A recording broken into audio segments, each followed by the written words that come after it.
Hello everyone, welcome back to my mix blog. সকাল সকাল স্নান টান করে ব্যাগপত্র নিয়ে চললাম গ্রাম ছেড়ে টাটা। এখন আমাকে আর কেউ গ্রামে দেখতে পাবে না, আসলে না। বর্ধমানে একটু কাজবাজ আছে, সেই জন্যই বর্ধমান যাওয়া, আর দুদিন এখন ওখানেই থাকবো। কিছু কাজ আছে, পার্সোনাল কিছু কাজ আছে, সেই জন্য। আর হঠাৎ করে বাস স্ট্যান্ডে ভিড় দেখে মনে পড়লো আজ তো শুক্রবার, আর এখানে না উত্তরা হাট হয়, মানে হাটটার নাম হচ্ছে উত্তরা হাট, কিন্তু এটাকে বলা হয় তাঁতির হাট।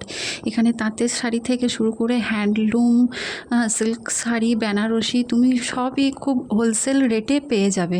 মানে এক পিস নিলেও তুমি হোলসেল রেটে পাবে। আবার কিছু কিছু টাইম বার্গেনিংও তোমাকে করতে হবে, তো যারা বার্গেনিংয়ের জন্য মাস্ট তাদের কিন্তু এখানে প্রচুর প্রফিটেবল আছে। আর এটা হচ্ছে শান্তিনিকেতনের থেকে আসা একটা কাকুর দোকান। আমি এখান থেকে অনেকবার জিনিসপত্র নিয়েছি, তো এখানে প্রতিটা জিনিসই 150 থেকে তোমার 350 মধ্যে।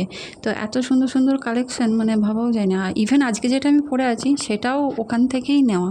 তো এটা হচ্ছে এনএইচ, আর এই মাঝে হচ্ছে এই বিল্ডিংটা, ওই দিকটা পুরোটাই এনএইচ পড়ে যাচ্ছে। আর এই বিল্ডিং থেকে বেরিয়ে বাঁ দিকে গেলেই, ডান দিকে গেলেই তুমি বাস স্ট্যান্ড পেয়ে যাবে। ছায়াতিথির পরেই যে বিল্ডিংটা, যে সরু গলিটা পড়ছে সেটাই। তো টাটা, একবার